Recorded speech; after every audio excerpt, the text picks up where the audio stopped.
Necrophilia. Saying, officer, she can't say no if she's already dead is not a loophole in the justice system. In fact, it makes things worse because that's necrophilia, a banned fetish that's illegal almost everywhere. Basically, necrophilia is when you're sexually attracted to unalived people. A corpse is like a supermodel to you. Meanwhile, visiting a morgue is like watching a Victoria's Secret fashion show for you. That's why you often see necrophiliacs working in funeral homes and morgues. But getting turned on by dead bodies is one thing. Doing it with a corpse is an entirely different thing. That is where the law often draws the line, making it clear no one should be treating a dead body like a blow-up sex doll. And it all starts with the important ingredient called consent. When you're dead, you really can't say yes or no to anyone, even if it's someone like Sydney Sweeney wanting a piece of that cold body. So when someone, even a dead person, can't give their consent, that's automatically morally wrong. After all, no one wants to be an unwilling participant in someone's nightmare romance. But it's not just about morals. There are also health hazards involved in necrophilia. Dead bodies decompose, which is science's way of saying, please don't touch. They are full of bacteria, diseases, and things that belong in a biological horror movie. People in hazmat suits handle corpses for a reason. If someone thinks romance should involve biohazards, they might need a long chat with a doctor. You might think this is something new in the modern world, but necrophilia has been around for a long time. Ancient Egyptians worried about it so much that they delayed embalming attractive corpses to make them less appealing. Yes, some people were such a problem that morticians had to let bodies rot a little first. Then in the 1800s, grave robbers stole bodies for medical schools, and some could not keep their hands to themselves. Coprophagia. Some people take the phrase waste not, want not way too far by eating poop, but that's not only because they like its taste, it's more of a fetish that gives them pleasure. And the problem here is that humans are not built for that kind of stuff. There are some animals, like rabbits, that make eating poop normal because it helps with their digestion, but when humans do it for pleasure, that's when things go from nature is fascinating to this is 2 girls 1 cup all over again. And if you're familiar with that, you might have wanted to burn your eyes at one point. There are good reasons why we're not allowed to eat poop. It's a fast track to getting sick. Your body gets rid of waste for a reason. Putting it back in is like taking out the trash, sniffing it, and deciding to serve it for dinner. Bacteria, viruses, and parasites love poop. If you eat it, they throw a party in your stomach, and you are the main course. Of course, doctors say there is no safe way to eat poop. No amount of scrubbing, soaking, or seasoning makes it less dangerous. So when you eat poop for fun or pleasure, it's like you're looking to start a new plague again, and no one wants to be the poop-eating patient zero that everyone hates. That's why laws in many places have rules against this. Some countries ban any content that shows it. If someone eats poop on camera, the law steps in like a disgusted parent walking into a messy room. If it involves someone who didn't consent or wasn't able to, it stops being gross and starts being criminal. Meanwhile, psychologists consider this fetish an extreme one. It's linked to paraphilias, which are unusual sexual interests. Some people develop it due to trauma or psychological conditions. It's rare, but that doesn't mean anyone should eat it like yogurt straight out of a cup. Crush fetish. Imagine going online one day to watch a video with a cute puppy as its thumbnail. But if you think there's a happy ending, think again. For some reason, a guy in the video crushes the puppy under a huge rock in an incredibly horrifying sight. And don't be too shocked to know that this is very common worldwide, because some people actually find pleasure in seeing animals getting crushed. This is called a crush fetish. It's a fetish where decency and sanity are thrown out the window, because people who have this enjoy seeing animals getting their brains and guts squashed and splattered. And there are many underlying causes for this. Some people like this because they enjoy feeling powerful, while others like pain and pleasure in ways that should never involve a flattened hamster. Whatever the case, this fetish crosses a big red line. That's why there are laws against animal cruelty, making crush fetish illegal. The worst part is that some people actually make videos of crushed animals. These videos exist because people pay to watch them. Imagine explaining that credit card purchase history to anyone. Luckily, in 1999, the US banned the sale of these videos. Then again, there were loopholes in the law, which only says you can't sell them. It doesn't say anything about not making them. That's like saying you cannot sell stolen cars, but can steal as many cars as you can. So in 2010, the law got fixed, making the act of crushing animals illegal illegal, regardless of whether you're making a video. Unfortunately, there are still people into this, hiding in plain sight. They probably go to pet shops to buy small animals that think they'll find a permanent home, but find themselves in pet heaven sooner rather than later. If you do not have this turn on, please subscribe. Bestiality. There's a fine line between being an animal lover and being a person who makes love to animals. The latter is bestiality, which means having sexual contact with animals or any living and breathing creature that isn't human. But it's not a weird fetish because it's actually illegal in most places. The first reason is that animals are not dating apps where you can swipe left or right and then hope they also swipe right on you. This is where consent comes in, because they cannot agree or consent to anything. Not even teaching a parrot how to say yes equals consent. That's why the law clarifies that you can't find romance in the animal kingdom. Then there's also the possibility of danger. Animals and humans are physically incompatible. Both bodies are not built for human nonsense. That means both you and the animal can get infections, diseases, or life-threatening conditions. If your life choices put you in the same risk category as medieval plague victims, you're doing something wrong with your romantic preferences. Of course, it's also a form of abuse. Some people think bestiality is cool, edgy, and rebellious. It's not. There's a difference between being a societal rebel and a guy who's into illegal stuff with animals. Even if some places don't have specific bestiality laws, you're still looking at animal abuse charges. There's no secret cheat code that lets you get away with it. But there are times when it's not just about wanting to have sex with animals. Studies show that there are connections between bestiality and harming children or people. Basically, it boils down to a person's lack of common decency and empathy, which explains why hurting animals is on their to-do list. If they're willing to harm people, there's no reason to think they won't do the same to your dog. Snuff. Killing people is never a good thing, even if you're going to tell everyone it's for the sake of artistic freedom. That's why snuff is a banned fetish. And it's not even banned because it's a bad fetish. Instead, it's simply banned because killing people is illegal anywhere you go. Snuff films are basically the horror movie industry's evil twin. Instead of ghosts or masked killers, they focus on real or fake videos of people being tortured or killed for pleasure, because apparently some people see suffering and think, now that's absolute cinema. People have been whispering about snuff films for decades, like they're some dark secret of the underground film world. The good news is that no real snuff films have ever been proven to exist. The bad news is that some filmmakers decided to fake it till they make it by making movies where people look like they're dying for real. All because some people out there have a snuff fetish and missed the memo that horror movies exist for a reason.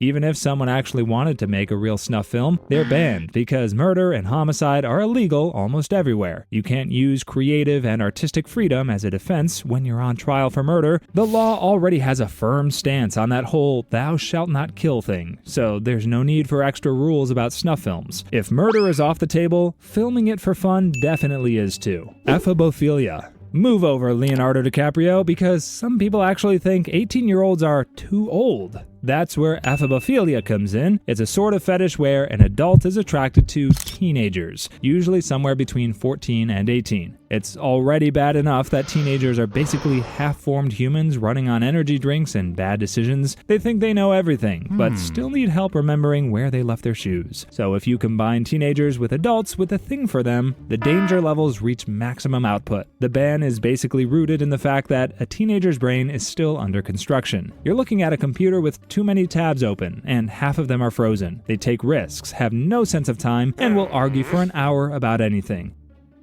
This means they're not in the right frame of mind to be dating adults who are supposed to know that teenagers are vulnerable because they're magnets for bad decisions. That means ephebophilia is just a fancy word for taking advantage of a vulnerable person. You can't even say that a teenager acts and looks mature for their age, because science is still undefeated in studies about human development. And the facts say that teenagers aren't as mature as you think they are. You'd probably admit that you regret around half the decisions you made when you were 16. This is why there are laws protecting teenagers from grown adults. You can't even marry teens under 18 in most societies, even though there are still cultures that allow young girls to marry older men. But at the end of the day, getting attracted to a teenager is not a free pass to be a creep. If a grown adult thinks a teenager is their perfect match, they do not need a date. They need a long walk into reality. Voyeurism. Imagine believing that it's okay to be a perverted spy in regular society, secretly watching people doing private things. There's a reason things like changing clothes, having sex, and taking a shower are called private stuff. That's because people are supposed to do them privately, without worrying about an eye in the sky watching them. This is why voyeurism is a banned fetish. Voyeurs are usually people who enjoy watching people in intimate and vulnerable moments. They get a weird thrill from sneaking around and spying on others, like some kind of detective. Except instead of solving crimes, they are the crime. But enjoying something does not mean you get to do it. If that were true, people would be speeding, stealing candy, and taking naps at work without consequences.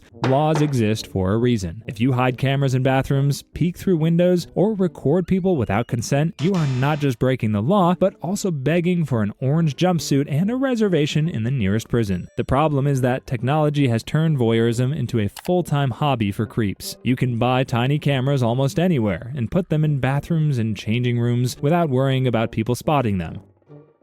Drones can hover around like robotic peeping toms, catching people in their backyards, or even through their bedroom windows. There are even people who record others and post them online, only for the victims to wonder why everyone in public has been staring at them in lewd ways. Still, privacy is a basic right. No one wants to feel like they're starring in a thriller movie where the villain's main talent is being sneaky and creepy. This is why voyeurism is essentially a universally banned act. There is also a psychological side to this. Many voyeurs do not stop at watching. Some start breaking into places or following people. In these cases, it's not just harmless curiosity anymore. You're basically asking to be the main character of a police report. Exhibitionism. It's okay to be proud of your parts downstairs, but that doesn't mean everyone should be just as proud as you are. Sure, you might have a 10-inch member, but exposing your private parts in public is not the same as wearing flashy clothes. Basically, exhibitionism isn't the best fetish to throw out in the open. Some people have a thing for exhibiting themselves in public. Their brains are wired in such a way that they find it exciting that people see them in their birthday suits, exposing everything only their bathroom mirrors should see. But there's a reason why clothes were invented, and it's not only for warmth and protection. They're also there to protect the eyes of people who may not enjoy watching you in your naked glory. Meanwhile, there are also cases when exhibitionism is more psychological than sexual pleasure. Some people have a strong impulse control issue that prevents them from not showing their private parts. They know it's risky, but they just can't control the strong urge. Just like how you'd say you're only going to watch one episode before bed, but end up binging the entire season overnight. Regardless, there are laws against indecent exposure or public lewdness. The laws may vary from one place to another, but the fact is that showing your junk in public isn't the best idea. You might get fined or sent to prison, but the worst you could get is finding yourself on the sex offender list, which is like wearing a scarlet letter that says you're the worst of the worst. Somnophilia. It's late at night, and you want to go to dreamland after a tiring day, but you don't know that someone has been waiting for you to fall asleep before turning you into a puppet on a string for some weird, pleasurable game. That's what somnophiliacs do. Somnophilia is a fetish where someone gets excited by the idea of a person being asleep or unconscious. The biggest problem is that an unconscious person cannot say yes or no, but offenders don't really care about consent. Instead, they just think they could get away with it because you're asleep. And while you're fantasizing in your sleep, your offender might be living a different kind of fantasy in real life. But laws do not care about someone's fantasy. If you do anything to a sleeping person without their clear, awake agreement, you are committing a crime. Even if they wake up later and say they do not mind, that does not change the fact that they were unconscious when it happened, because the law is not a time machine.